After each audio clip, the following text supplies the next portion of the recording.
So, a funny thing happened on the way to preparing for this week's show. We're bandying about topics and just trying to figure out what we're going to discuss. And all of the AEW apologists that watch our show wrote into the show and said, "Hey, guys, you're the lean, mean, wrestle talking machine known as Wrestling with Egos, right?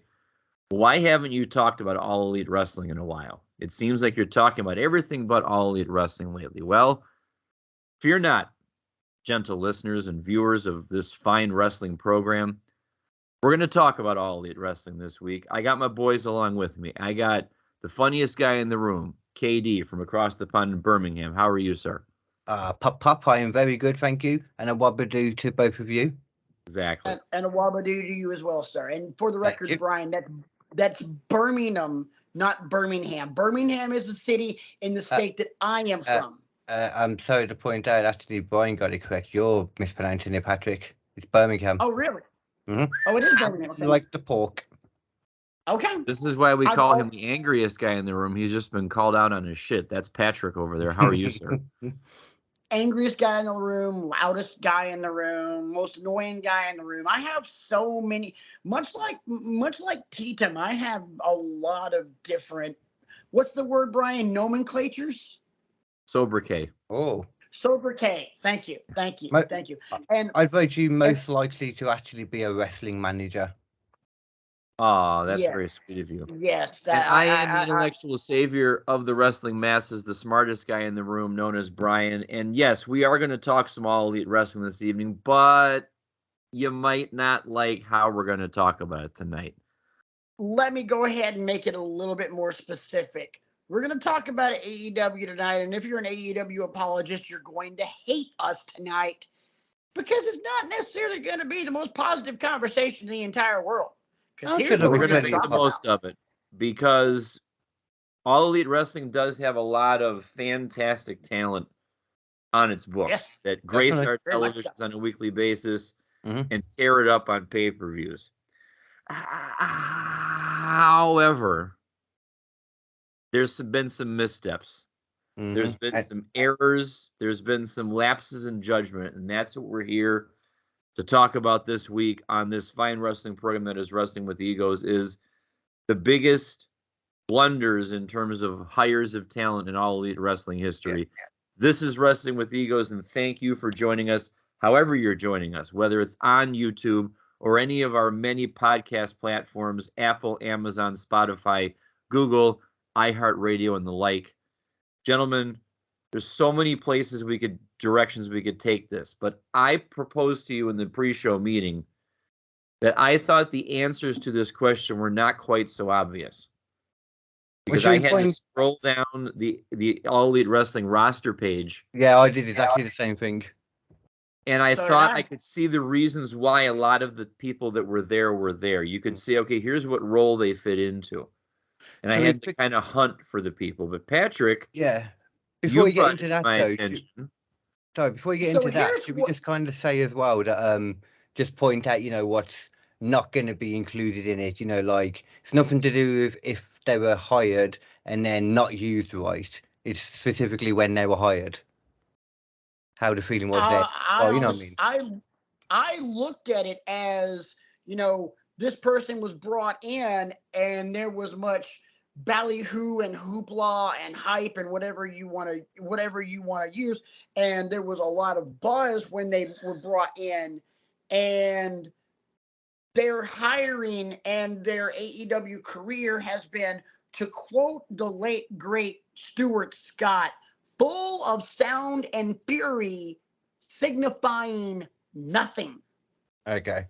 Also, no stakes. And exactly. It's kind of good how we always have different ideas, like what it specifically means, the topic, because they come at it from different angles. Exactly. And I would like to start with, and I'm going to drop my biggest bomb right now. Gonna drop it. Balls out. Balls out, guys. And I think because of this hire's level of talent, how great they are, and what they bring to the table in terms of professional wrestling, and how they have been used, it is the biggest blunder in not only a wrestling hire, but any sports move. Bringing in a free agent, or for you across the pond, a transfer. It's it is on the level of just, a new hire to a new team who just does not produce. Yeah. FTR. Oh, what? Yes, they are the current AEW Tag Team Champions. But let me ask you this. Why, in the bluest of blue hells, did we not? Hey, we just had this great best of 7 series not too long ago in the trios division between the Elite and Death Triangle, and it was amazing. Why did we never have anything like FTR and the Bucks, or FTR and the Lucha Brothers, or FTR and the Butcher and the Blade, or Best Friends? I mean, arguably, We especially because of their heat, weren't it? well, we literally got Harwood and Wheeler carrying the bags for MJF while they were in the Pinnacle, which, Yeah. by the way, was the dumbest effing stable, because, hey, let's put this together and then not do anything with it. Well, that's a huge AEW problem right there, though. Tony Khan gets like, they talk about WWE having a 3-week push. It's worse than AEW, in my opinion. Oh yeah, and honestly, everybody on my list, applies to that. Newsflash: a lot of them are WWE hires. A Mine, lot of them. mine's But separate. Like, I went a different way. Only one of mine is an extra WWE, but technically. I, for me, FTR is at their worst the third best tag team in the world today, last year, 3 years ago, when they were first brought in to AEW in the height of COVID. They were Oh, yeah. huh? So I was just remembering that it was COVID when they appeared, yeah. Yeah. Yeah. I felt like they were there earlier, but you're right, yeah. Yeah. At their absolute worst, at that point, they were the third best tag team in the entire world. At worst. And they have done absolutely nothing with them. There have been no monumental feuds. There have been no long series of great matches. I mean, dear God, as much as I find them entertaining, the New Day has had countless wars with with the Usos, who, don't get me wrong, the Usos are a great tag team, but neither one of them can even lace the boots of FTR. But we got, I don't know if but I we, completely agree with that statement. So let me play devil's advocate on this one for you then. okay. Are you discounting their work last year when they turned into de facto belt collectors because their work was not occurring on AEW television? Nope. You know why? Very small sample size. They well, actually, yeah, I am discounting it because it was everywhere else. It's not Yeah. on AEW television. That's Okay. just FTR being Yeah. FTR. We did That's say AEW, so yeah.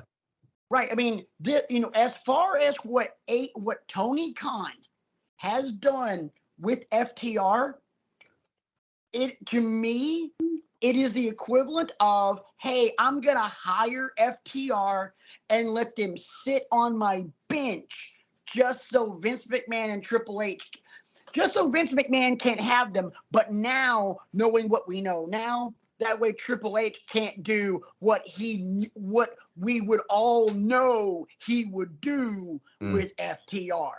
Yeah. Because I'll go ahead and tell you right now, if FTR is under the WWE umbrella right now, We have been doing nothing but watching the Usos and FTR beat the living shit out of each other for the last 18 months.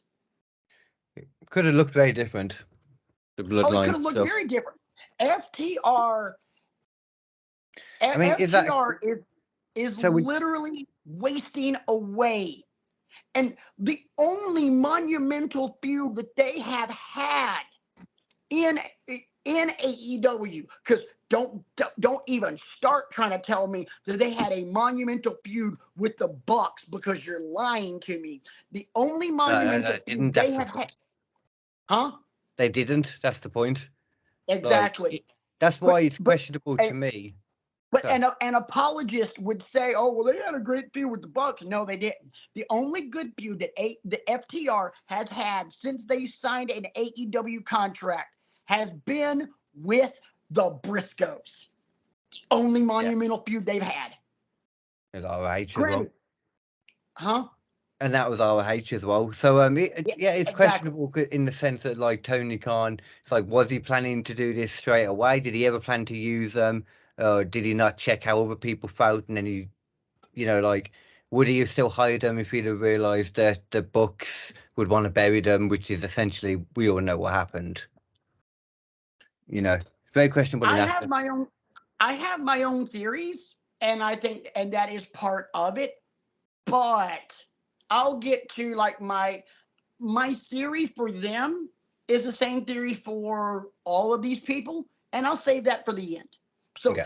But I wanted to get my bombshell out of the way, because for me, that's the most. Don't get me wrong. I'm looking at 1, 2, 3, 4, 5, 6, 7 more on my list that are unforgivable. But this one is blasphemy. I've got at least, like, I think Brian should go next, but I'll just say that I've got at least 2 on here that I know AEW apologist people would not be happy with me saying these. 100%. Well, I feel woefully underprepared then, because I only have 3 names total. I didn't know like how deep we wanted this discussion to go. So dude, and that's fine. Dude, it's fine that you only brought 3. Because we both know damn good and well you're going to give your opinions on everything that KD's got and everything that I got. Right. Well, I'll go with the name then. I guess to put a bow on the FTR discussion, I kind of agree, because the company that they primarily work for is not making strides to try and use them in the proper way. They're having to go elsewhere to have these legendary matches with folks. They're working over in Japan, they're working in Ring of Honor, they're working in Mexico, and so on. A name that I want to start off with, which might make you go, huh, you're right. Because this guy has all the tools. He's got the look. He's good in the ring. He's okay. I mean, I think he's okay on the microphone. He might try a little too hard sometimes. All ego Ethan Page. Oh, okay. I'm not saying he should be wrestling MJF for the championship right now. I don't think he's at that level yet. Is that questionable hire, or just? Well, I suppose we're still saying questionable hire includes people that aren't used well in it. So yeah. Yeah, that's kind of what I was basing it on. I mean, I would consider it. That's part of me considering it a mistake. Like, if you weren't going to feature him prominently and stuff, and give these angles a chance to work, I think that's the biggest sin that AEW makes. Yeah, he just wants all the his 3-week push that you're talking about. Part of that is we're going to give you a stable, we're going to give you a gimmick or whatever, and then we're not going to give it the time to let it germinate and let it grow the way the Bloodline has done, or the way the Rock and Sock Connection did, or the way Orange Cassidy. In all fairness, they got him right. Yeah, right. I mean, so you've proven you can do it. But I like to hear what you say about Ethan Page, because to me, it's a guy that should be doing a little bit more than he is, instead of just drifting around and showing up on TV every month and a half.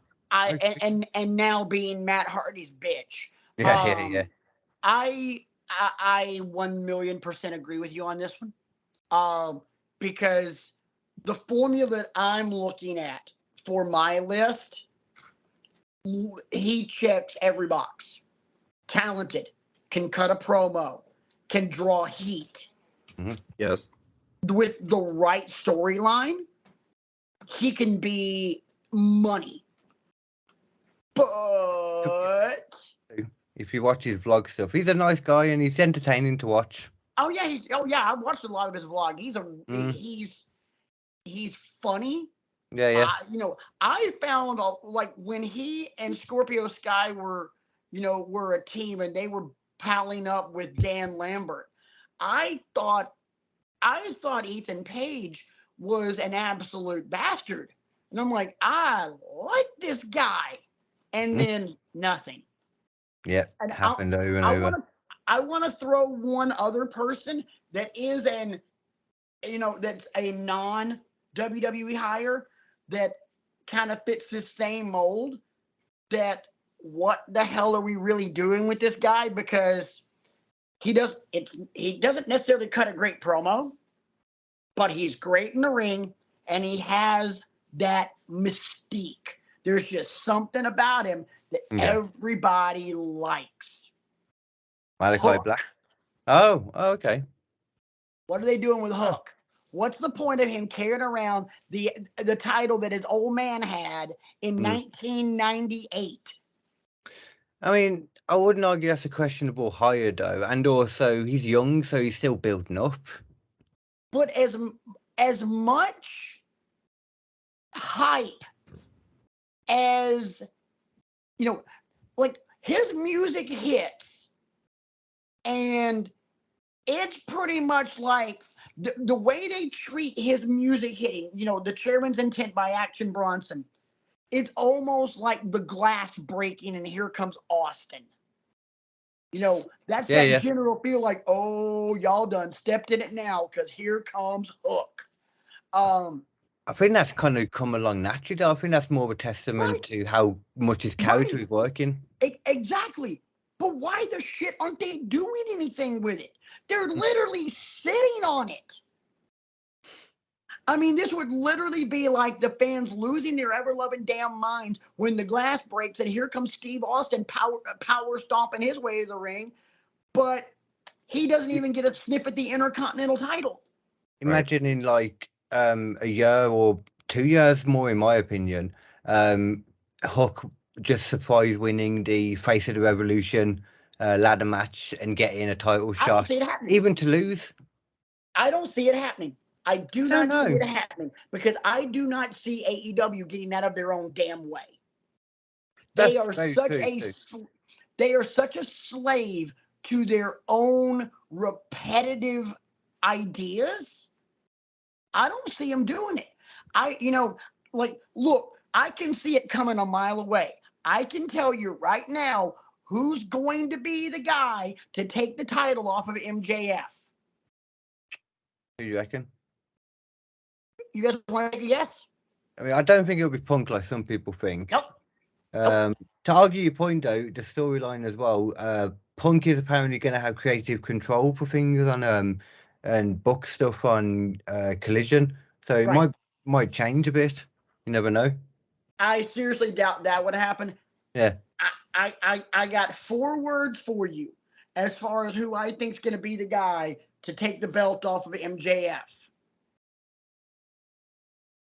Adam Cole, baby. Oh, I hope not. I hope so. Ugh. Too little. I've never been a big fan of him. Yeah, I like it. I find him entertaining, but he's and I keep constantly thinking he's just going to break. If he gets a title, he'll probably just get a concussion and just have to give it up. But the way AEW people wrestle. This is true. All right, so we've gotten one. Okay. So we've got one from B. We got one from myself, Katie. How about you? Time to invoke some anger with this first one. So my first pick for questionable hire, get ready for it, Darby Allin. Darby Allin. Why? I will tell you why. Let's take ourselves back to when AEW started. He was an original. He was there from the beginning, weren't he? Or very close.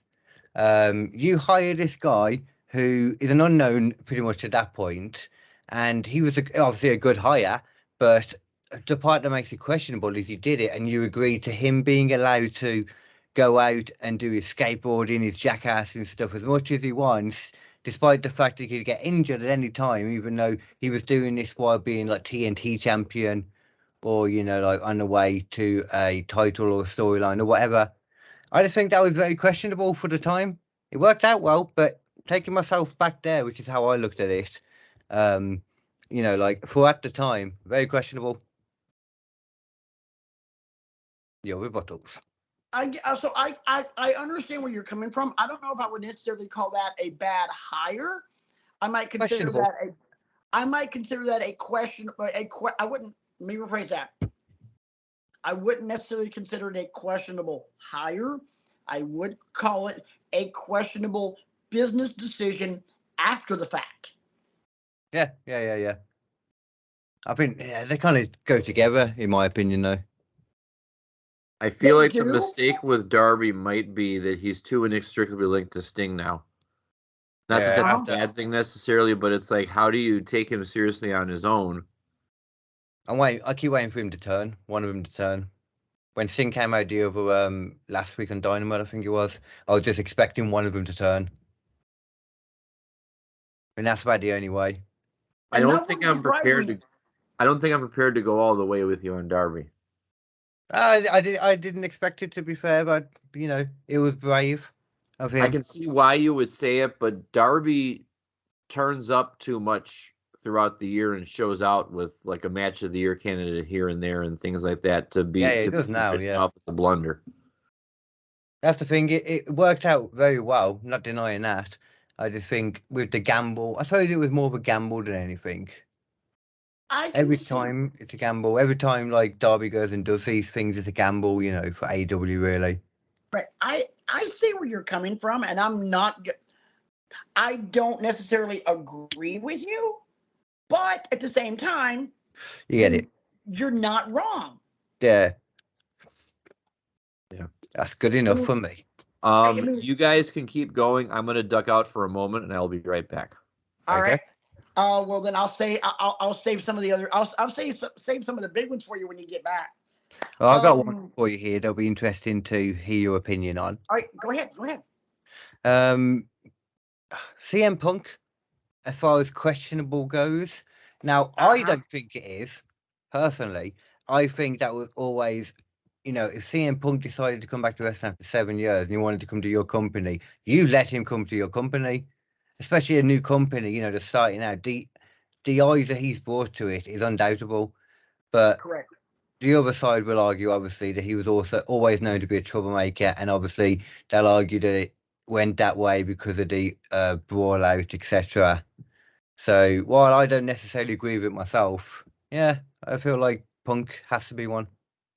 Yes, I would agree because with me, a CM Punk hire is a lot like and Katie, I know probably in Americans we call it soccer, but hey Katie, I know over there in football, I know there's got to be some personalities with some major clubs that the person that particular player is kind of has this perception of being kind of a jackass. Oh yeah, of course. And not necessarily a great locker room guy. We have a lot of those in baseball and American football and basketball, guys that are just cancerous to a locker room. As soon as you paid a lot for it. Yeah. CM Punk is one of those guys. And if you're going to bring CM Punk in, you have to realize there is a caveat to bringing him in, and that is all of this baggage that he brings with you. So that's why. So in terms of your point of view on that, one, you're not wrong, and two, I couldn't agree with you anymore. Well, that's the lie. Exactly. Has it, for the most part, with the excluding Brawl Out? Yeah, I think Brawl Out could have been handled much better by Tony more than anyone. It should have been squashed by now. Everybody effed that one up. Tony effed that up. The Bucks and Kenny effed that up. Sting effed that up. Not Sting. CM Punk effed that up. I mean, Sting probably effed it up somehow too. By not being, by not being like the greatest wrestler in the entire world and just knocking them all out and going, "You guys are just being dumbasses. Stop." Yeah, should have come down from the ceiling. Like he did it for the NWA, but he couldn't do it for Punk and I know. A biting on the arm. I know, right? So for me, Punk was a questionable hire because you're like, okay, are we really? He really changed shirts. No, I'm cold. Oh, that's okay. Yeah. Okay. I wasn't prepared for how chilly it was down here today in the studio, and the color is better now, though. Funnily enough. Yeah, it is. It is. So you know what? Just to celebrate, we're gonna throw up Brian's lower third right now. Yay! I've been teasing Brian in our pre-show meeting today about the fact that a lot of times he wears a T-shirt with white text right across here on the chest. So his name, which is usually in white text, kind of bleeds into that. Yeah, So I think we was on about that earlier, weren't we? Yeah, I literally thought the same thing. I'm like, okay, he went and changed shirts because of what I said. So good to know. Which is weird because you're saying it's cold in your basement and it's 72 degrees Fahrenheit outside. So I mean, it's not necessarily. I mean, it's been in the dead of winter and you've been in short sleeves. yeah, we don't use Fahrenheit over here. Oh, I know. We're dumb Americans. 0, God damn it. We're dumb Americans. I mean, we have God intended it. We have Fahrenheit, the imperial system, and we call football soccer. Yeah. So I mean, we're dumb. I'll weigh in really quick on Punk. I think the issues with Punk are 99% of his own creation. Yes. And a minor percentage of that is, if Tony just decides to rein him in a little bit at that press conference, and my apologies if this is ground you already treaded before. No, this isn't. Then maybe things go down a little bit differently. Yeah. Right. And I don't know if you caught this part or not, but this is something I was telling KD. When you're in a locker room, even like in professional sports, not just like pro wrestling, there's always going to be that one guy in the locker room that's just a locker room cancer. The locker room diva in the NFL, Brian. Terrell Owens. Yes. For a shining example of just locker room douchebaggery. And that when you bring in someone like a Terrell Owens or a CM Punk, there's a caveat to that, and you're like, and it's all of his baggage. Here's my Terrell Owens impersonation. That's my quarterback. Y'all criticizing my quarterback. God, I can't stand that guy.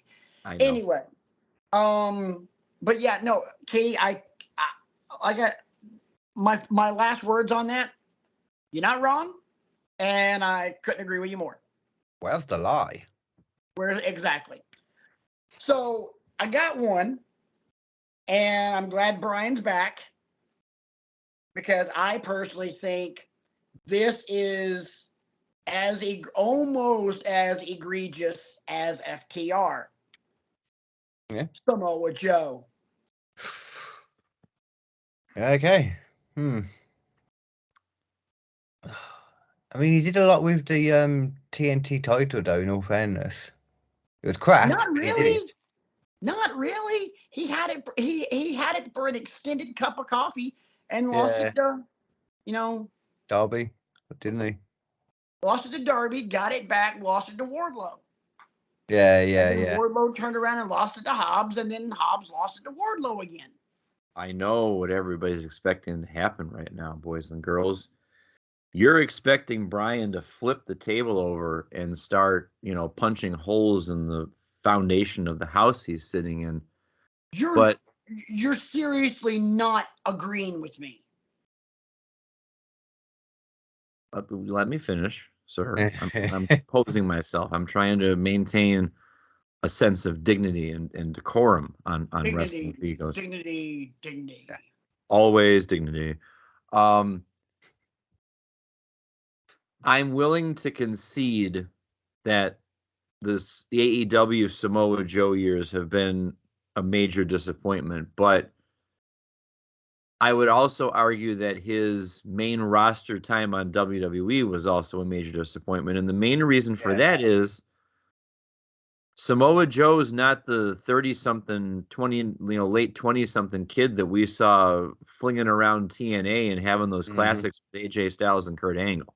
Correct. Samoa Joe's best years are far, far behind him, and I can appreciate that. It's got to be hard to do what he's trying to do with a man of his body type. But I will always still say, blessed be the power game. Much respect, but I agree with you, Patrick. I mean, as much as I bang the drum for Samoa Joe on this show, I needed to get the Wayback Machine and go back to 2005, 2006, 2007 era TNA if I truly wanted to appreciate the wizardry of Samoa Joe. There's just no two ways about it. I want to piggyback with him with yet another big, massive SOB that's immensely talented that they've done nothing with. I think I know who you're about to say because I think I have him written down here on my card. I bet you don't, but I bet you he's on the list. I'm just not mentioning him yet. Brian Cage. Oh, I do not have him written down. I saw him. Hey, wait a minute. No, Brian Cage is the Ring of Honor 6-man, whatever that belt is called. I didn't even know that was a thing. Just stop. And his photo on the roster page, he's smiling while he is holding it. So he's a happy chappy. Let's let him be happy. Gosh, golly gee willikers. I'm not. And I'm not happy. And would here's this be when they would this be when they rehired him to AEW as well? Because Either one. Okay, yes, fair enough. I take your pick. Yeah. Right. Hey Patrick, is this the first time or the second or after they rehired him? Yes. The first time he was crap or the second time? Yeah. Yeah. All the above. This dude, all right. I watched him in Lucha. I watched him in Impact. I have watched matches that he's had in PWG. This guy doesn't have bad matches. This guy has wars. I mean, dude, the Double or Nothing that right after we all got the green light to go, to be able to gather in place after COVID. And he had that absolute war with Hangman. And after that, crickets. I mean, it was an absolute without bloodshed. It was a bloodbath without bloodshed. If you kind of get the idea of the statement. But this is a guy who is as big as he is and as strong as he is and is agile and is quick and has this presence about him that is like, holy crap. Comes off a bit reckless as well. Nothing with him. Meanwhile, this is the same kind of guy that if he were to jump ship and go to WWE, Vince McMahon would have already put the WWE title on him. Yeah, he would have wanted to. Tell me I'm wrong. You're not Tell wrong. me I'm wrong. He'd be up there. To be in the big meaty men slapping meat portion of the program. Right, but the difference between Brian Cage and every other monster that Vince has fallen in love with is Brian Cage is actually really freaking good. Especially when he gets reined in as well. Well, so was Joe at a point, and you could also argue. I just thought of another name as I didn't write it down, but Lance Archer. Oh my God, I forgot all. And big meaty men slapping meat, the Limitless one, Keith Lee.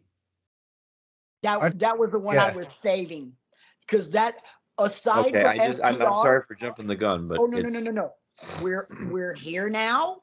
We're going here.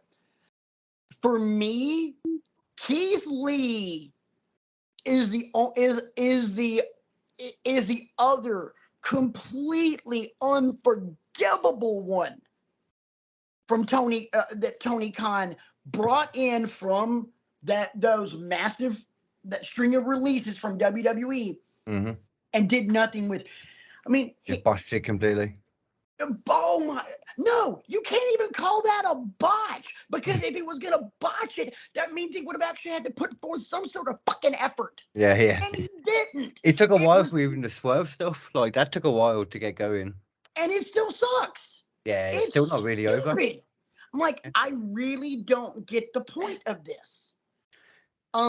It's also questionable in the other sense as well, though, because he seemed either injury prone or like ill or something, that stopped him from working a lot. So from the business point of view, he got sick. Yeah, he got sick, and almost died. Yeah. But that had nothing to do with push or lack of push. I mean, his health deteriorated while he was still in WWE. His health got back up and running, and then they re-debuted him as Bearcat Keith Lee, and then released him. Wow, I forgot about that. To be clear, when and I think all three of us are in the same boat on this. We did not put down names of people. Oh my God, they're always hurt. They're not. They're never around. So how can they contribute? I'm not gonna. That doesn't figure into it for me. I got one like that. If injuries were a thing, if injuries weren't a thing, none of these people would have been affected by injuries. That's why people like Chris Statlander aren't on my list, because Chris Statlander spent a good chunk of the lifespan of AEW hurt. Whether it's a shoulder or an ankle or a knee or another knee. I mean, and this is as good a time as any for me to make an official Wrestling with Egos programming note. Faithful viewers and listeners of this show will note that Brian tends to bang the drum for several wrestlers, one of which we've already mentioned, Samoa Joe. The others are Finn Balor and Bayley. I am happy to inform you that Chris Statlander has officially joined that list. I've been a fan of hers for a long time, long before she unseated Jade Cargill last weekend. And if you don't know, now you know. Brian is very happy. Chris Statlander can go. She ain't bad to look at either. And I am so thrilled and happy for her that she's back and healthy and tearing it up. You may continue. Hopefully the only thing she tears up is her matches rather than her knees. But Yes. I do. I wish you good health, my dear. Yeah, I agree though. She's one of the ones that stands out a bit more in the women's division. I feel like the women's division, it's kind of going through a bit of a, to lack of a better term, a bit of a level up. I think it's slowly getting up to a bit of a better standard, which is it's promising. Funny you mention women. All right. Because I got one. As do I. Oh, can I mention the one that kind of goes along with what you were saying though, in the sense of? Yes, please jump in there. If they're not around, is it their fault or whatever, rather than injuries? Zach Clayton. My reason as to why he's a questionable hire is for that reason right there, both of you, the look on your face as to say, who the heckins is Zach Clayton? I had to check my notes again then.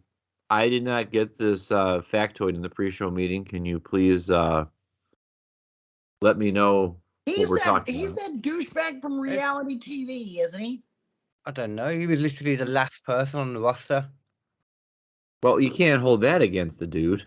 No, I've just never seen him. It's questionable in the sense that you're gonna hire the person and then we've never heard of him again. We need jobbers. What are you doing?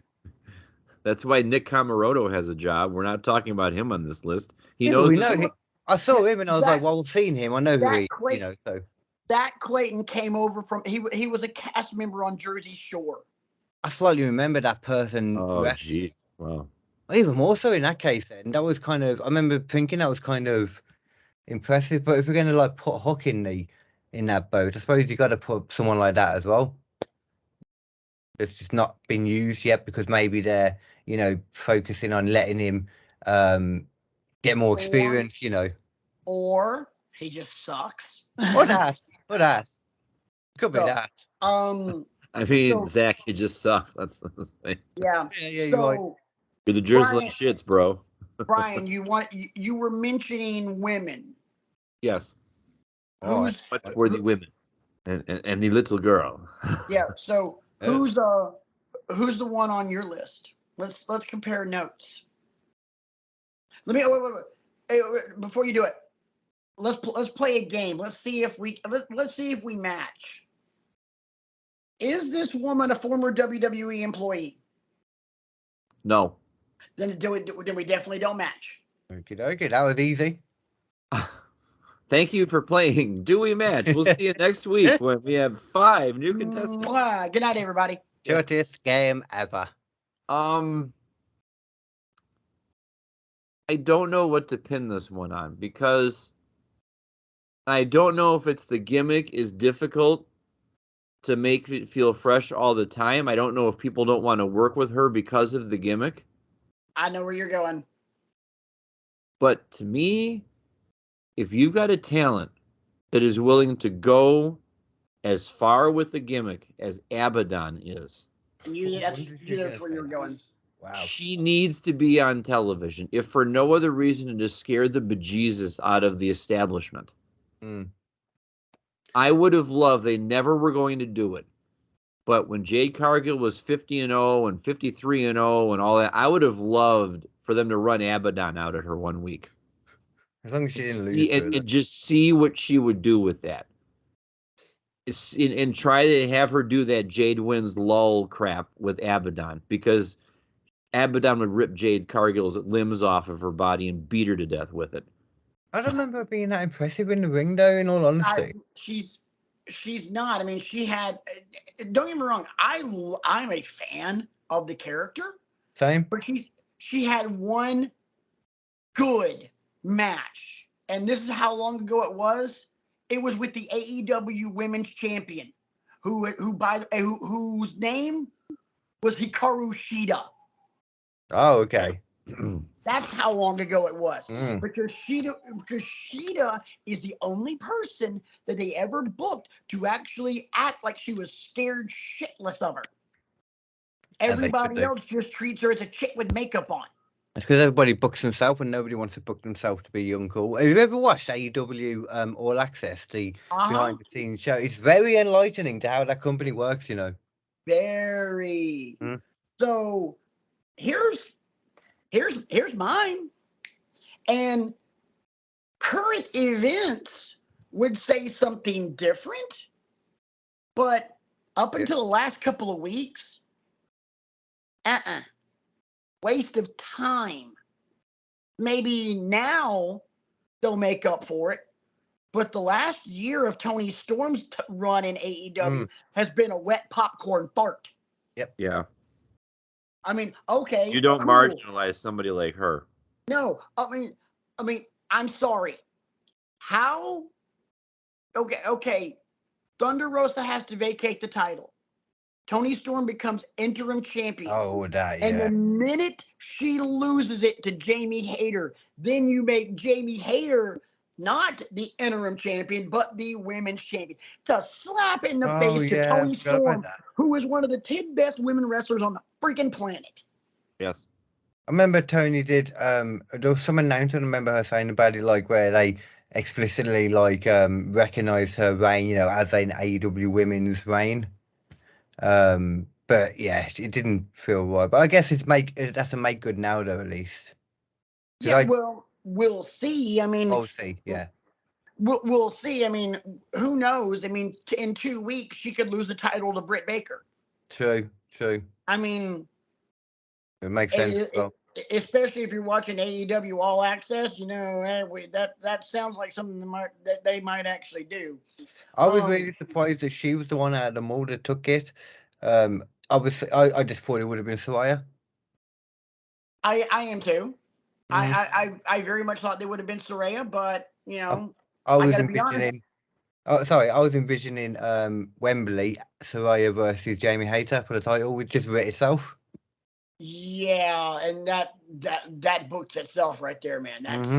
That's a hell of a match.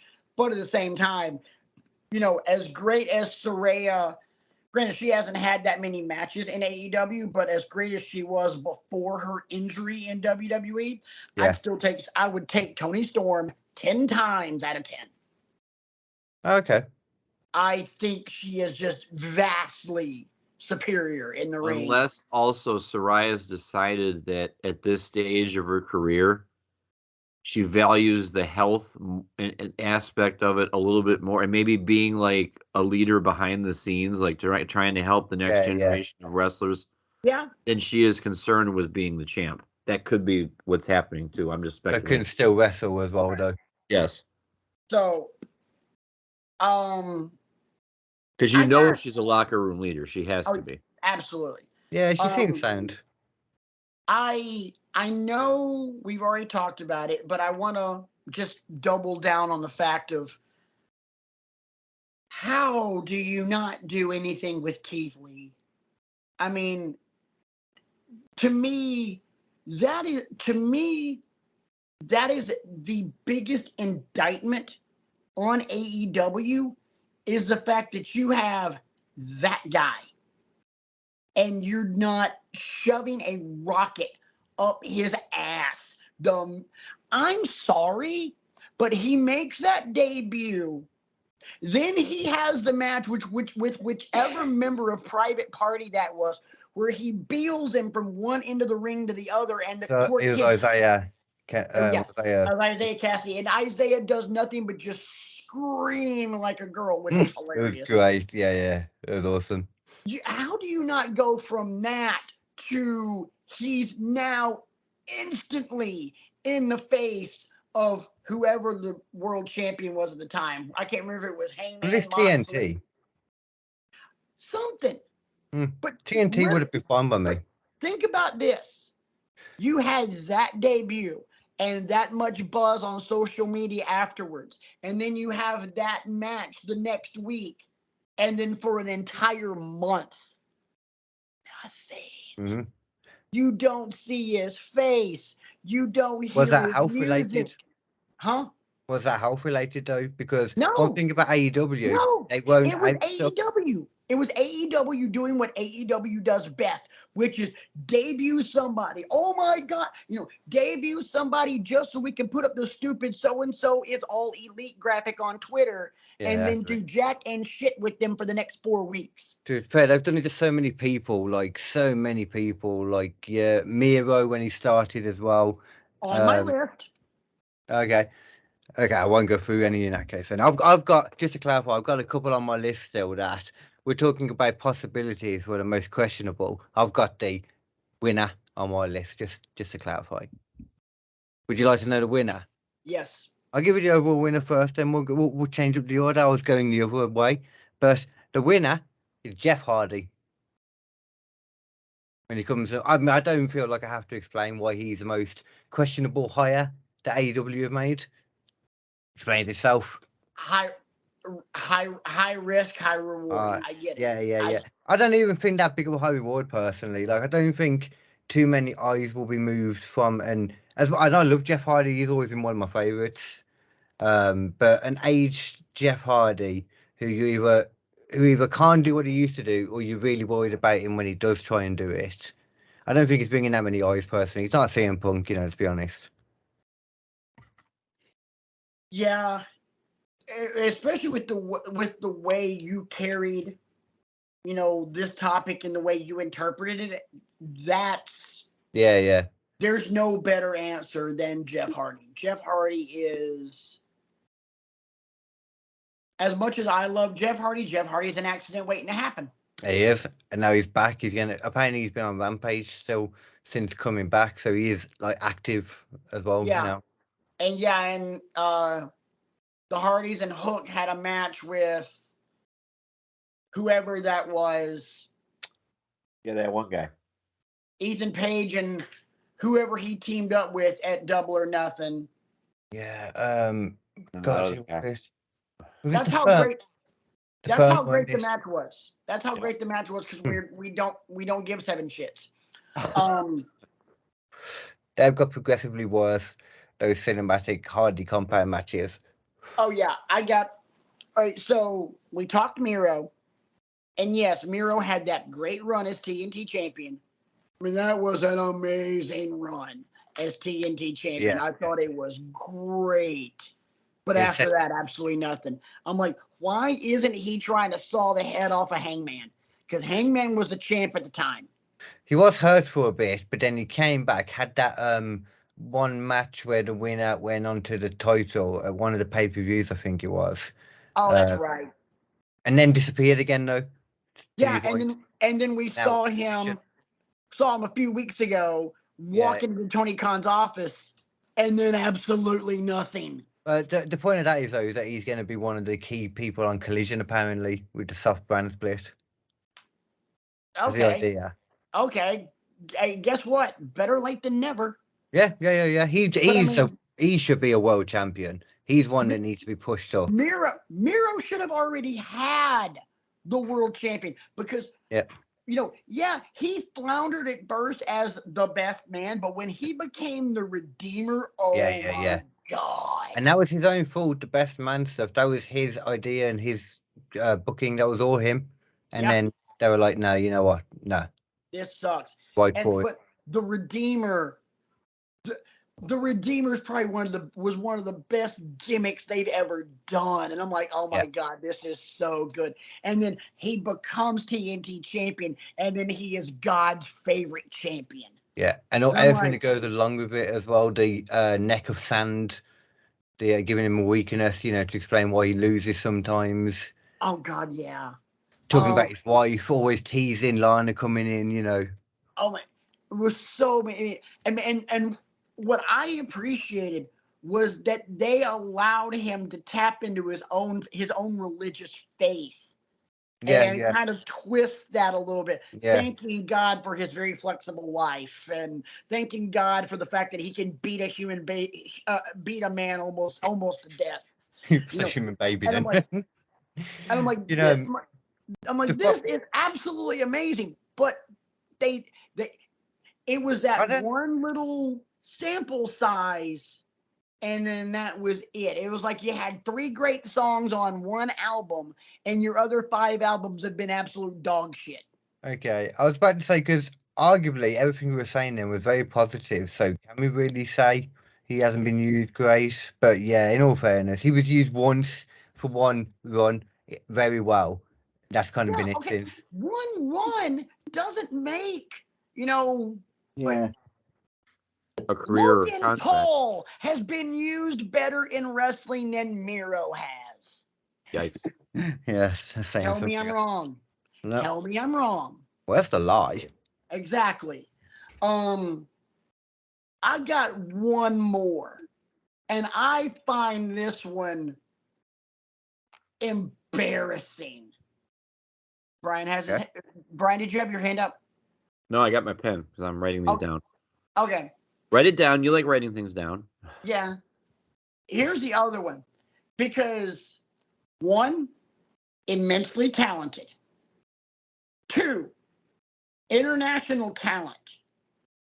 Three, that is one good-looking son of a bitch. Oh, thank you. What the fuck are they doing with Andrade? Yeah.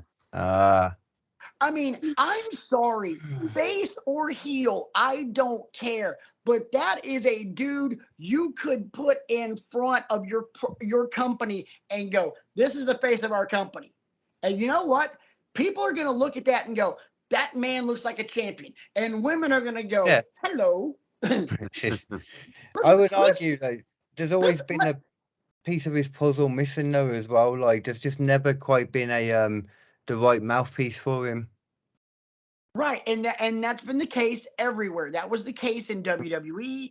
That Mhm. was the case. That's been the case in AEW. I mean, Yeah, for fuck's sake, they had Vicky Guerrero introduce him, and then he yeah, ends up with Jose the assistant. I mean, this guy literally should have been what Alberto Del Rio was. yeah, definitely. I mean, and I agree with you. What was missing with him was the mouthpiece, and there are so many great mouthpieces in AEW, and you can't just pair him with one. No. And will he even come back now after he slapped or punched Sammy, whichever it was? Yeah, he probably won't. I don't think he will. He's probably going to sit and rot on his contract, and eventually that contract's going to run out, and he's going to he's going to go back to work with his wife. Yeah, or Mexico. Yeah, honestly and Mexico. truly, I wouldn't. Knowing the pull that his wife has in her company. True.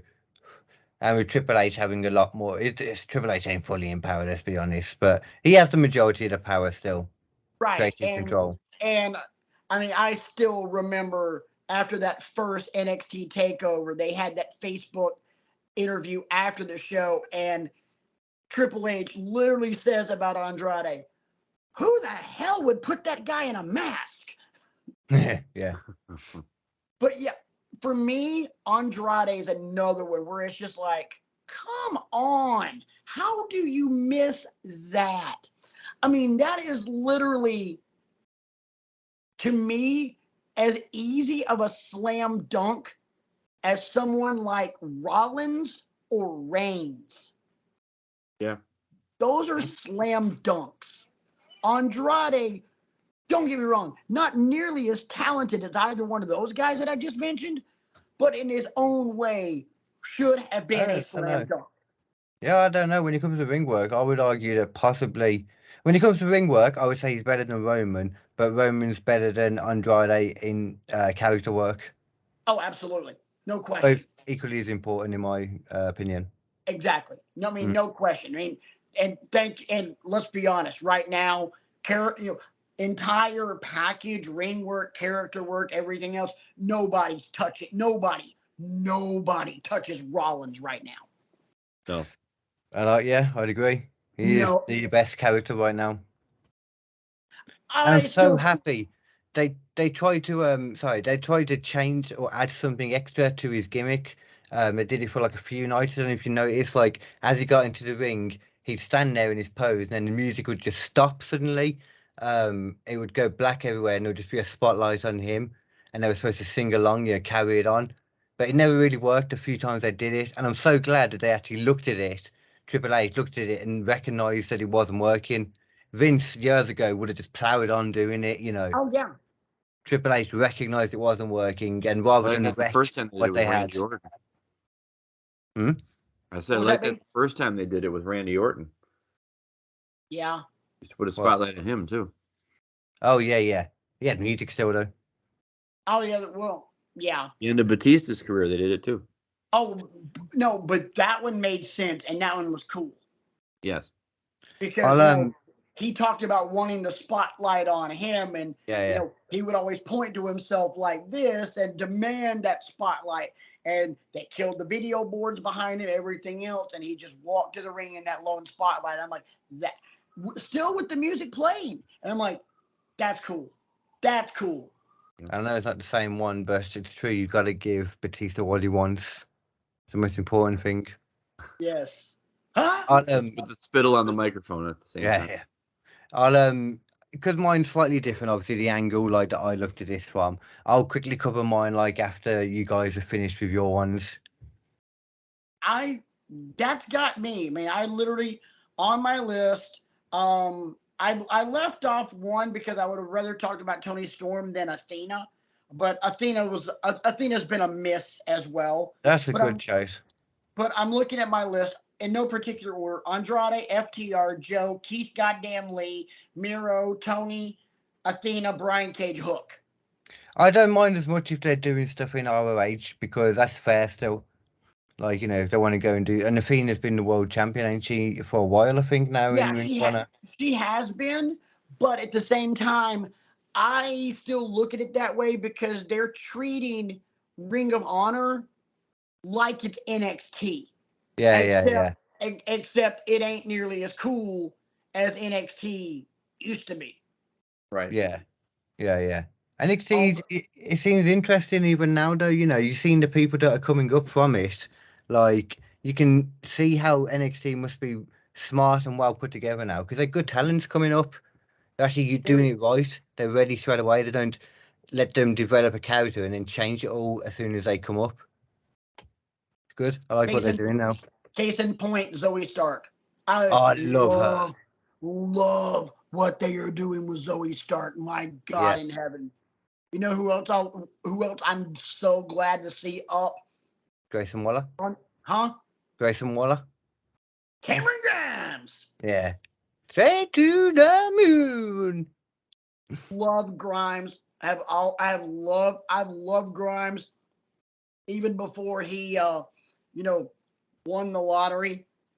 Oh yeah. And when he was, still coming out with the brown vest and the hat.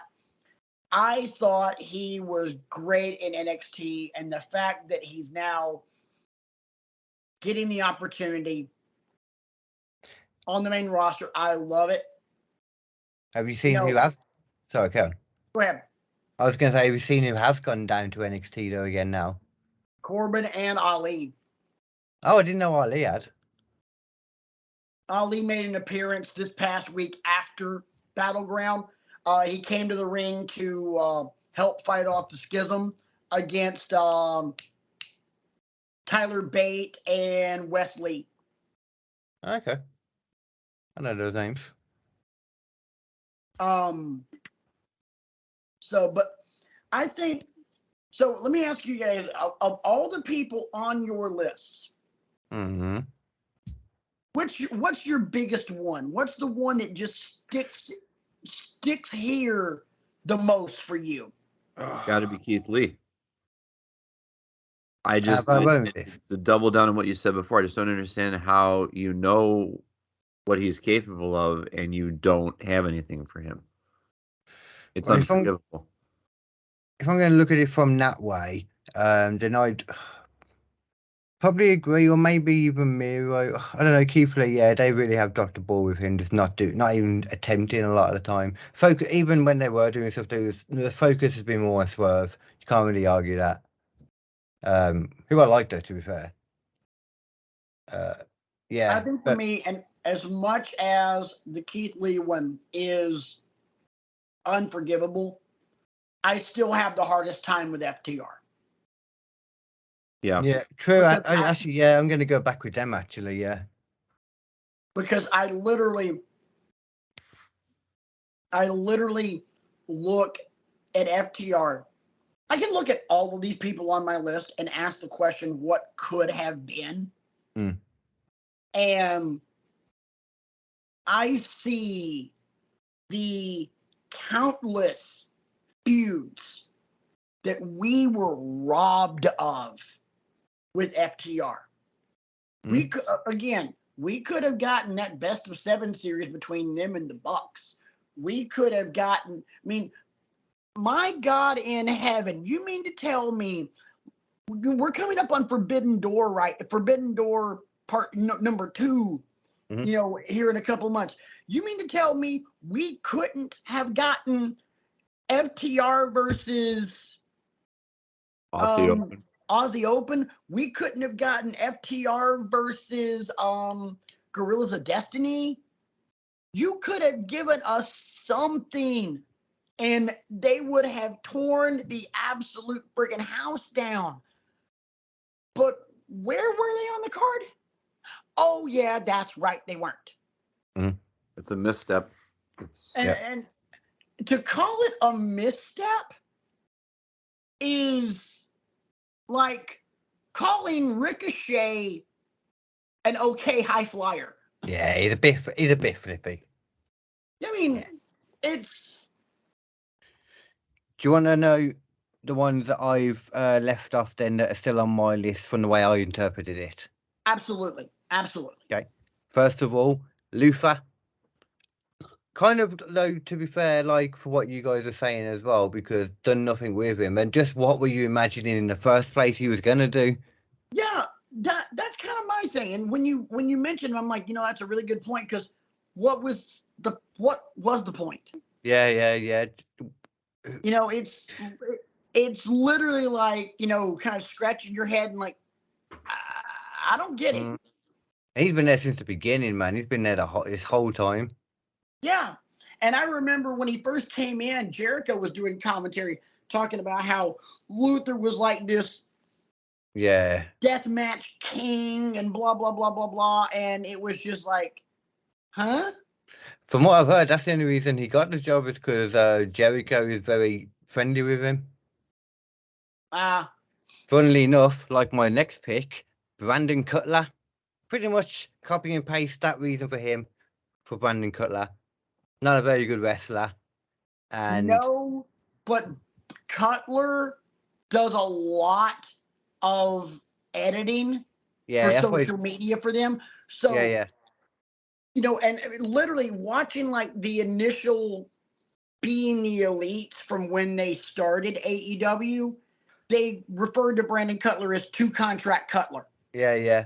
In all honesty, though, I don't know. Really watch Being the Elite and think about the editing and all that. It's really not very good. They leave like chunks in there that should be cut out a lot of the time. It's not. It's not. But he was not just hired as a wrestler. He does a lot of behind the scenes stuff because he is quite good with the old editing software.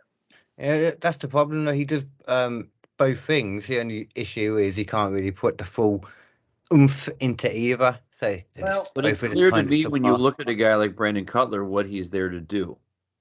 Yeah. He's there to take a beating from, you know, whoever you're feuding with. He's there to, you know. You need them. Yeah. That's why it wasn't a lot of them included in my list, but he was one of the ones that I looked at and I was like, you can do without him. Yeah, but at the same time, you know, think about who runs the company. Exactly. And they're going to take their boys with them. Mm-hmm. And Brandon Cutler has been one of the boys of the Bucks for eons. We went to school together, man. Like infant school or whatever it's called over there. Elementary school. Elementary school, that was it. Yeah. They have been friends with Brandon Cutler since they were my daughter's age. Yeah. Last one on my list is kind of I'm trying to remember his name. I think it's Commander. Because realistically, it is possible to have too many luchadors in your company. Like, it's hard to tell them apart sometimes when their mask designs as well are very similar. They just differ in slight different ways. Like Commanders is very similar to was it Bandido and Penta, for example, in a way. It's just I don't know if you're gonna have them. I feel like they really need to differentiate. I just think there's too many. Bro, I gotta be honest on that one. That's one I don't agree with you on because especially the one line is sometimes you can have too many luchadors. As someone who watched WCW in the mid-90s, no, you can't. More, please. Not the style, just more the look. Dude, there were so many of those luchadors back in WCW that looked the same, but you know what? I didn't give a flying shit because it was just fun to watch. So, no, you cannot have too many luchadors. Give me Commander. Give me Dralistico. Give me Penta. Give me, you know... Vikingo. Yeah, give me Vikingo. Give me Ray Phoenix. Give me them all. I mean... For fart's sake, man, go to AAA and bring me freaking LA Park while you're at it. Bring me all the dudes in the masks. Hell, put some guys on the roster in masks. You know, Leo Rush. I like him. He's got a different style for his high flying as well. Yeah, and I hate that because it seems like every time Leo Rush got some momentum behind him, no matter what promotion he was in, he hurt him. He got hurt. Either physically or usually by, mentally or by being a dick. Let's be honest. Yeah. It was of his own making all the time. Well, he's a young CM Punk.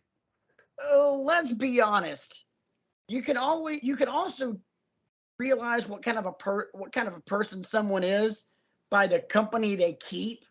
Yeah. And when one of your best friends used to go by the name Velveteen Dream.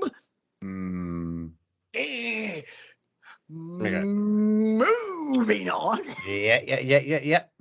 I mean, yeah. There might have been a So, second angle on those cameras for all we know. moving on. Oh, boy. So I'm not That might saying, be a good place to get out of here. No. I got a way to wrap it up. I'm not saying that all AEW hires have been bad, because there are a lot of great hires that they have brought in that they are doing great things with. Yeah, But definitely. the problem is some of the hires that got a ton of buzz are the ones that we're talking about. I mean, for every great hire that Tony Khan has had, with AEW, there's 2 or 3 bad ones, and those bad ones, it's not like they brought in, help me out. Who was a WWE hire that they brought in that when they brought him in, it was meh, and it became even more meh after they were brought in? I mean, it's been quite a lot, in all honesty. It's pretty harder to pick out the ones that didn't go that way for me. Like Alistair Black, Buddy Murphy, or Malachi Black, didn't really do anything for ages. He had a little thing with Cody at the beginning and then just kind of went into obscurity. Well, House of Black is trios champions. They're freaking Now? awesome. Yeah, now they are. Yeah. Right. But I'm just saying, like, in WWE, like, so, Oh, like, Vince brings somebody in and it's and then it just continues to be to a point where you're like, what was the point of this? There's a lot of those types of hires inside AEW. What was the point of bringing in? Let's be honest. What's the point of bringing in, obviously, all the people that we've mentioned? And what's the point of bringing in Swerve? And what's the point of, okay, what's the point of House of Black? Even though I enjoy what they're doing. Oh, I like it. Yeah, I've always liked it. But it's just like, okay. They lost it. They had the Bray Wyatt treatment for a while, spooky stuff, made all these promises of doing all this stuff, and then just kind of never delivered on it. Yeah, and now it's just a group of dark figures that just beat the shit out of people, which I ain't mad about either. No, they're banging now. So let me ask you this, and KD, I will ask you first, and then I will end it with the resident teacher in the house. Okay. As a whole, from top from from top to bottom, good and bad. Okay.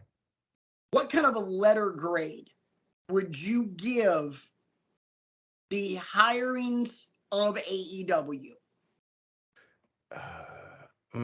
Taking everything into account that we've in a sense today that we're talking about. Not just that, but the hirings that have worked, the people that they've brought in that have paid dividends, Moxley, and Jericho, and the people that and the AEW originals like MJF, and everybody. I like a C+ for me. It's Right? like above average, but it's like barely. I'm gonna go because we mentioned a lot of names. Yes, we have. Which is why I'm gonna go even lower than that. I'm gonna go C-. Oh, because the names at the top, your Omegas and your Hangmans and your Bryan Danielsons and your Young Bucks and all that. You know why they're there, and you know what they can deliver week in and week out. There's a lot of fluff and a lot of filler. Yeah. A lot of people that have been miscast from the jump. Yeah. Sammy Guevara's one. I mean, you could have done so much more with Sammy. You could have done so much more with Ty Conti. You could have done so much more with Anna Jay. You could have done so much more with the entire freaking Dark Order. I thought you were going to say the entire women's division. I'm sorry, and this is gonna sound a little heartless, but I don't mean for it to. But the fact that you don't capitalize on the outpouring of emotion and love toward those guys after Brody Lee died and do something with them, at least as a feel-good moment, that's embarrassing. I mean, for God's sakes, Edge has to retire. What do? They put the World Heavyweight Championship on Christian. Eddie Guerrero dies. They put the World Heavyweight Championship on Rey Mysterio. Feel good moment. I mean, for God's sakes, at least put the tag titles on, either Grayson and Evil Uno or Reynolds and Silver. It's too late now, but at the time, yeah. Right. But I mean, at that time, there was so much there that you could have done and didn't. And I'm sorry, any of the three of us, and anybody that's ever been on this show in the past, Doc Mueller, RJ, Isaac, any of us would have had the presence of mind if we were looking this shit to go, we need something to make our audience feel good about everything that's just happened. So what do? Let's do something with Dark Order. And not Hangman winning the world title, because Hangman winning the world title had nothing to do with Brody Lee. Nope, sure didn't. Yeah. No. It's funny for like such a let's be honest, like woke virtue signaling kind of company. They do drop the ball a lot, like in that kind of sense. Like incorporating stuff like that into the story, into the wins and that. They did the good stuff, like obviously everything they did for -1, that was beautiful. Yeah, they did, but they could have done, what they done with -1 was symbolic. Yeah. Well, he got a legitimate job. Yeah, and heartfelt. I mean, it was all of those. But guess what? Cody did the exact same similar thing with Brody Huber at WrestleMania. Yes. When he, had him sitting next to his family and gave him the belt. Oh yeah. I mean, it's literal.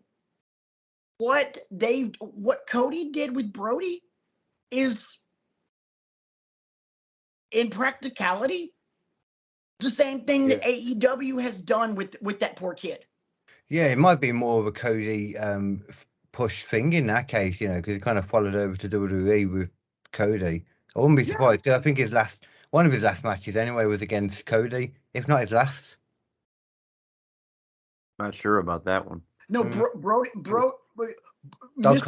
Brody Lee's last match was against Cody. The dog collar. Yeah, the dog collar match. Yeah. That was his last match. I wouldn't be surprised then, because Cody seems like a legitimate, like, nice guy. Yeah. But there are so many, like, swings and misses that AEW's had that it hurts, because it's one of those what might have been things. Oh my God, we could have done this. We could have done this. I mean, granted, WWE's had plenty of those as well. I mean, you could have easily, and no one would have batted an eye, pulled the trigger on Drew beating Roman at Clash at the Castle. You could have pulled the trigger on Cody beating Roman at WrestleMania. You didn't. You have a reason for it. But those, I'm sorry, those aren't nearly as egregious as some of the swings and misses of AEW. I agree. Which is the reason for the big downgrade. Yeah. Especially when you look at, like, WWE's very much accused, like, of signing up, hoovering up all the talent so nobody else can get to them. It's kind of what AEW did, though. It's exactly what they did. Yeah, that's exactly what they did. Mm. But the problem is, and just like when WWE has had an overflow of talent, they have too many people and they don't know what the shit to do with them. But I mean, I'm as much as people love AEW and as much as the in-ring content that AEW produces every week is enjoyable, AEW has become TNA with a bigger budget. Yeah. I'm not going to lie, I've got really bored watching Dynamite lately. I go through ups and downs, and I'm sure I'll come back to enjoying it more again, but... I'm the same. Yeah. I'm the same. I mean... But I don't think the Fatal 4-Way of Double or Nothing lived up to, like, that never felt at any point like a world title match to me. I love MJF, but I don't know what it was.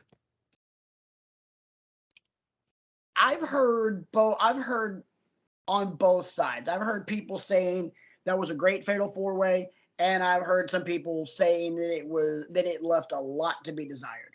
I haven't seen it. I didn't watch the pay-per-view mainly because I'm a cheap ass and I'm not paying for a pay-per-view because of WWE is sold my ass way too much. Yeah, I definitely pay to watch it legally. I definitely do that. And we appreciate that. Yeah. All about giving AEW my extremely large amount of money for that pay-per-view. Humble brag, anyone? So, a humble brag, they overcharged is what I'm saying. So, last question for both of you. Fix one misstep the AEW has done.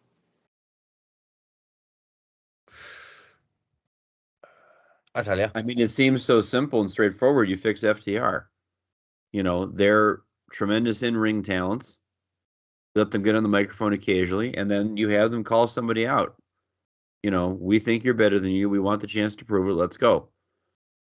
You know, and you enhance that tag division by featuring them prominently. I think that's the problem, is they just don't want to feature them prominently. I mean, that's what I would do. I mean, you know, just the wrestling solves it there. I 1,000,000% agree, and here's why. Brian, when you, myself, and RJ were a part of this show, and AEW first launched, all we talked about was, holy crap, that tag division is ridiculously loaded. It is not fair how loaded that division is. I'm sorry, but even with Jericho as your world champion and then Moxley beating him and Kenny beating him, and as great as it was having Kenny Omega as AEW world champion, I'm sorry, but your tag division probably main events every damn pay-per-view because it's an absolute it for you college American football fans. It is the Southeastern Conference Western Division. It's LSU, Alabama, Auburn, Mississippi State beating the shit out of each other on a nightly basis. I took the words right out of my mouth. Yeah, Katie, you have Katie, it's the 5 best teams in the English Premier League over and over and over and over and over. Okay. They don't play anybody else. You know, you don't have. I think there's a league for that, like Champions League or something. But I mean, no, it's just like those 5 teams. That's what I mean. Champions League is a little bit bigger than that, but I mean, something else. I don't know football. There's something. You don't necessarily have Man City playing Newcastle. But it's the murderer's row. It's like the upper echelon of that sport, and that's what AEW could have easily done with this tag division and turned it into, the world title doesn't main event here. It's the tag titles because you're going to get the best shit out of the tag, out of the tag division. Surprising that's never happened, to be fair. Well, they have squandered this tag division. I mean, we used to look at this tag division and go, holy crap, man. We've got the Bucks and we've got Private Party who snuck up on us, and none of us saw that coming. The best friends, and this is even before we have FTR. And then you bring in FTR and you're like, holy crap. And then it's just more and more and more. And excuse me. And the fact that they just don't capitalize on it, it's... And now they've shifted it to the 6-man as well, so it's idiotic. Now. It's idiotic, the fact that they never capitalized on it. KD, Brian and I have already given our answers. What's the one thing you fix in AEW past? I go bored of it. I make Tony Khan understand that, I know you're really passionate about this wrestling booking malarkey, but you can't do it all on your own. You're going to forget about certain things. Stories are going to fall apart. Pushes are going to fall apart. You need to make a little team, a creative team, every week or whatever. You get together, you create all these ideas and where everything's going, rough idea. And then each person has a couple of storylines to focus on or something, so they can really get them done bit by bit, and then just go with that. So, to stop the micromanaging. So none of the people come over, get a little push to fizzles out. That's what I change. Those are your marching orders, AEW. Yeah. Management. Yeah, man. Whoop them into power, but come to my school of business and you ain't gonna leave without. You know what? I got a great idea. KD is now the booker of AEW. Hex yeah. I respect you, Booker Man. I respect you, Booker Man. I'm gonna do a battle royal that will last the whole 2 hours of Dynamite. Let's go. That's not necessarily a terrible idea. They've done worse. Yeah, to be fair, you're right. Excuse me. Well, it is getting late, which means it's extremely late for KD. Oh yeah, it's morning for me now. It's early. Good Lord, man. So well, good morning to you and good night to everybody else. Music's playing, so that means it's time to cut the check and get out of here. Thank you guys so much for listening and watching the show, whether it be on the YouTubes or any of our podcast affiliates. Definitely hit us up if you have any comments on any of this. The email address is wrestlingwithegos@gmail.com. If you are on the YouTubes, feel free to leave a comment below. No matter what platform you're on, like, subscribe, share, leave a 5-star review. Thank you so much. We would appreciate it because the more subscribers, the better. Because at some point we would like to get close to 75. We're still hovering around 50. So, we once thought we could do a drive for 5 and drive for 500, but at this point, I'd be happy with 75 by the time this year's over. Agreed. It's hard to get. Weirdly, people are more likely to listen than click the button to subscribe. I know. And I do it myself, so I can't say anything. Maybe we need to press that at the beginning of the show now instead of the end. It does seem to be a thing that works, apparently. Even though everyone does it, it seems to work. Yeah, so, well. And also, as well, sorry to jump in your plug there, come on to KD Comedy Podcasts and see what's going on over there, baby. You beat me to it. I was literally.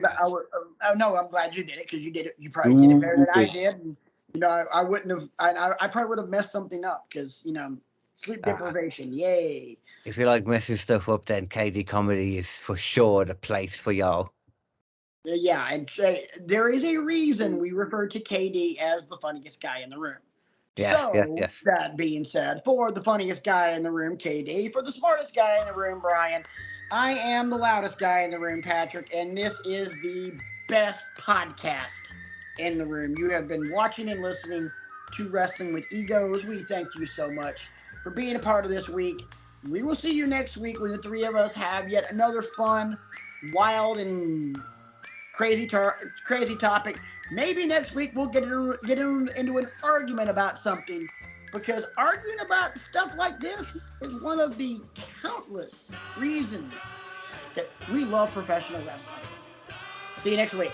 Segway, baby. That was good. I'm waiting. Oh, wabadoo to you. Woo woo woo.